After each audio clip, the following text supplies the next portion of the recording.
Pada suatu ketika, ada seorang kakek yang sangat mencintai kebunnya.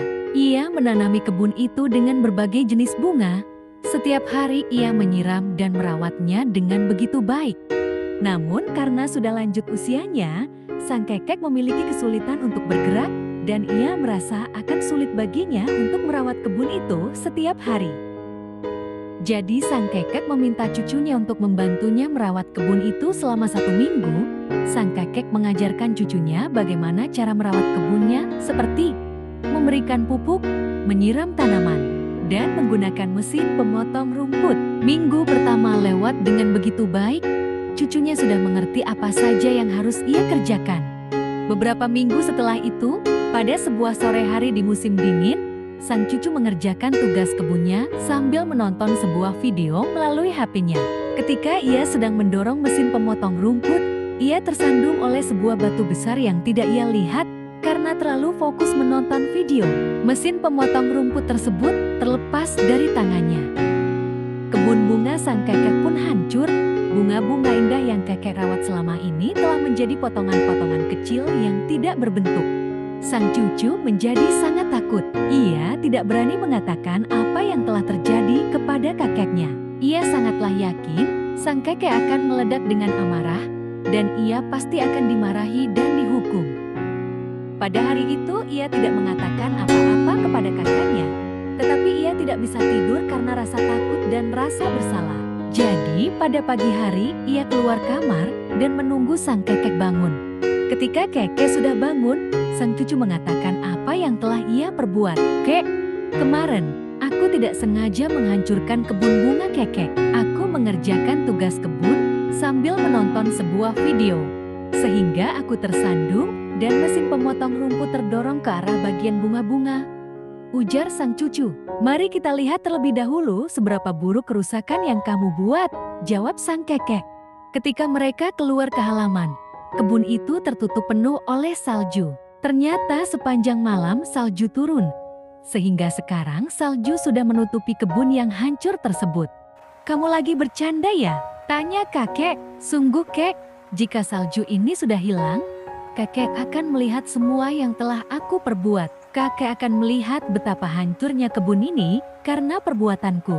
Aku benar-benar minta maaf, dan aku siap terima hukuman apa saja dari kakek," ujar sang cucu.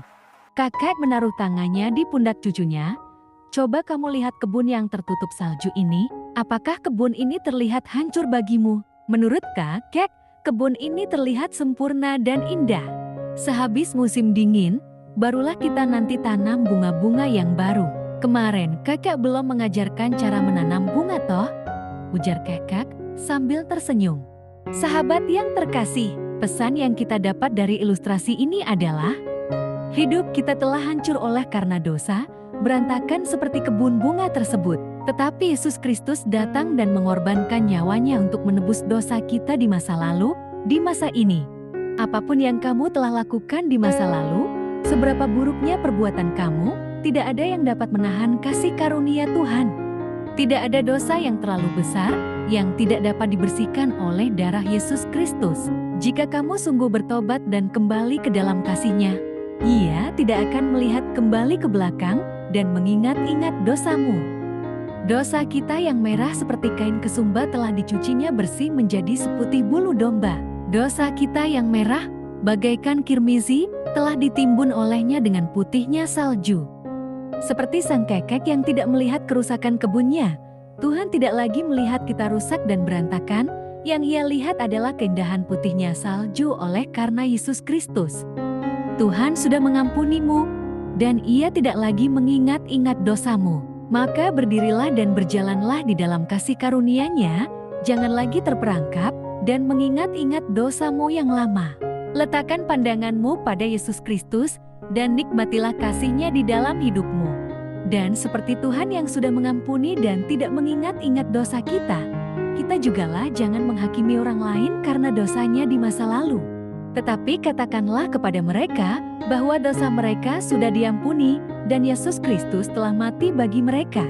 Seperti tertulis di dalam Alkitab. Kemudian datanglah firman Tuhan kepada Abram dalam suatu penglihatan. "Janganlah takut, Abram. Akulah perisamu, upahmu akan sangat besar.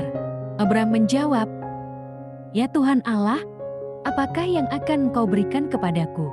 Karena aku akan meninggal dengan tidak mempunyai anak, dan yang akan mewarisi rumahku ialah Eliezer, orang Damsyik itu. Lagi, kata Abram, Engkau tidak memberikan kepadaku keturunan, sehingga seorang hambaku nanti menjadi ahli warisku. Tetapi datanglah firman Tuhan kepadanya, demikian. Orang ini tidak akan menjadi ahli warismu, melainkan anak kandungmu, dialah yang akan menjadi ahli warismu. Lalu Tuhan membawa Abram keluar serta berfirman, Coba lihat ke langit, hitunglah bintang-bintang, jika engkau dapat menghitungnya. Maka firman-Nya kepadanya, Demikianlah banyaknya nanti keturunanmu. Lalu percayalah Abram kepada Tuhan, maka Tuhan memperhitungkan hal itu kepadanya sebagai kebenaran. Kejadian 15 ayat 1-6.